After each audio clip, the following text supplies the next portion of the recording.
Venkata Shiva Vavlakonda. BJP వచ్చిన తర్వాతే కదండి చాలా మారిందంటారా ఏమన్నా? మాత్రమా అంతకుముందు ఇండియాలో గుండె సూది కూడా మ్యానుఫ్యాక్చర్ అయ్యేది కదా.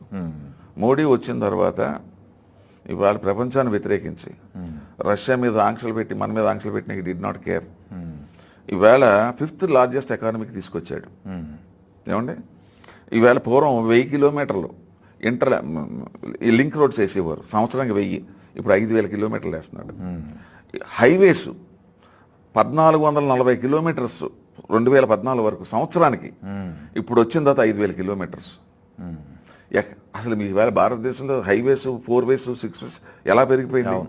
దానివల్ల ఎకానమీలో ఎంత బెనిఫిట్ అంటే మనకి డీజిల్ పెట్రోల్ తగ్గుతుందండి, ఇంపోర్ట్ తగ్గుతుందంటే, ఫారిన్ రిజర్వ్స్ పెరుగుతాయి.